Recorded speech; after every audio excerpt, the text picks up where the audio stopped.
ప్రేమ స్వరూపులారా, embodiment of divine love. సాక్షాత్ వేదమే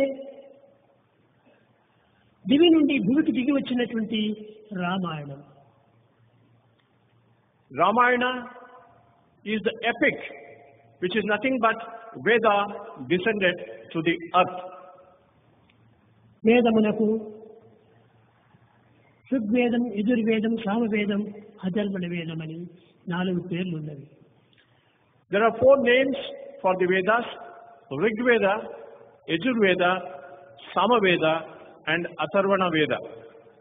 ఋగ్వేదము యజ్ఞయాగాది క్రతువులకు తోడ్పడినటువంటిది, పోషించినటువంటిది, కాపాడినటువంటిది. Rigveda nourishes and protects the yagas and ajnas, the sacrificial rites. అది ప్రాకృతమైనటువంటి రామాయణం నందు ఋగ్వేదమే రాముడు. In the epic of Ramayana, Rama himself is the Rigveda. ఈ మంత్రములను పోషించి, మంత్రములను రక్షించి, మంత్రములను ఉచ్చరించేటువంటి యొక్క వ్యక్తి లక్ష్మణుడు, యజుర్వేదము. Lakshmana, who chanted the mantras of the Vedas, is none but the Yajurveda. Ramulu అరణ్యములో ఉండినప్పుడు రామ్ అయోధ్యను వదిలి నంది గ్రామంలో చేరి భరతుడు 24 గంటలు కూడాను రామనామాన్ని స్మరిస్తూ వచ్చాడు. ఈ స్మరణే సామవేదం యొక్క స్వరూపము. Bharata, when Rama went away to the forest for 14 years, he lived in the village of Nandigrama near Ayodhya, and all the 24 hours he was chanting the name of Rama. He is Samaveda. Rigveda, Yajurveda, సామవేదములను సంరక్షించే నిమిత్తమై ఆజ్ఞను పురస్కరించుకొని ఆనందముతో వీటిని కాపాడే నిమిత్తమై తయారైనటువంటి యొక్క సుద్రిఘ్నుడు, తన యొక్క శత్రుఘ్నుడు నిజమైనటువంటి యొక్క అంధశత్రుడు. Shatrughna, who with great bliss and joy obeyed the command, and it was his vow to protect the 3 brothers in the form of Rigveda, Yajurveda and Samaveda, is the Atharvana Veda.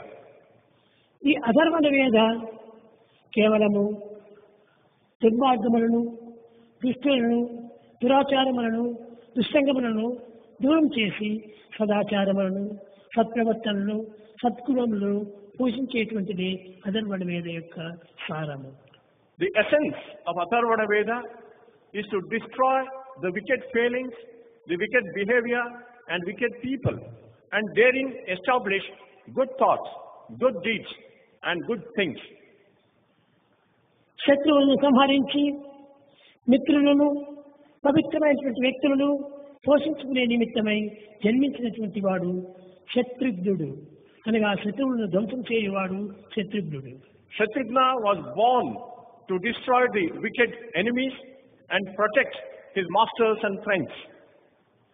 ఇట్టి రామాయణమే వేదము, వేదమే రామాయణమని రెండింటి యొక్క సంబంధ బాంధవ్యములను నిరూపించినటువంటిది మానవత్వము. In fact, humanity or humanness is the direct demonstration of the intimate relation that exists between Veda and Ramayana. వేదం వేరు కాదు, రామాయణం వేరు కాదు. Veda is not different from Ramayana.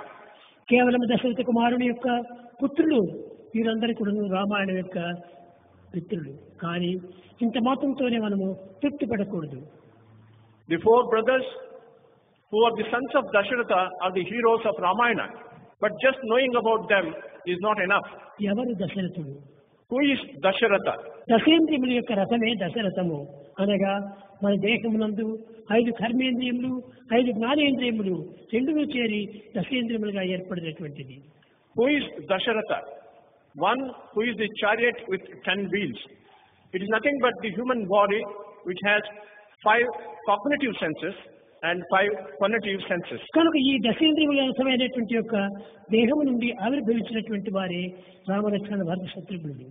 Rama, Lakshmana, Bharata and Shatrughna emerged out of this human body which has these 10 senses. కేవలం దశరథులకు కూడాను పుత్రులు car వారు. In fact, they were not the sons of Dasharatha. Kaushalya పుత్రులు car వారు. They were not the sons of Kausalya. కేవలము అగ్ని నుండి ఆవిర్భవించినటువంటి యొక్క Chaitanya స్వరూపులు.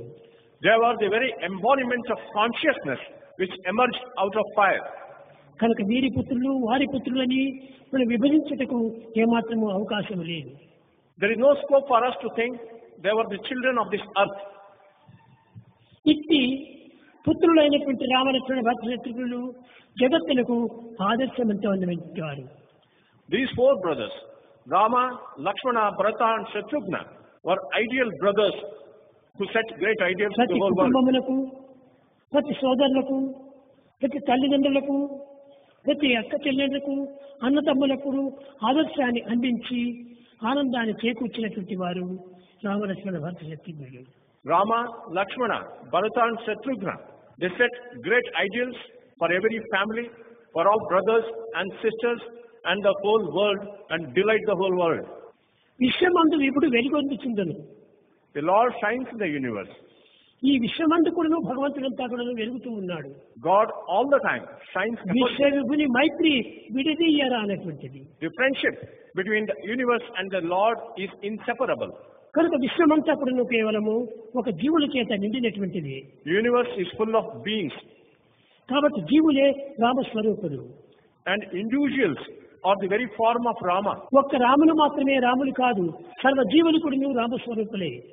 Only Rama is not God, all the individual beings are God. రమింప చేసినటువంటి వాడు రాముడు. One who delights is Rama. కనుక ప్రతి వ్యక్తి కూడాను మనకు రమింప చేసేటువంటి వారే.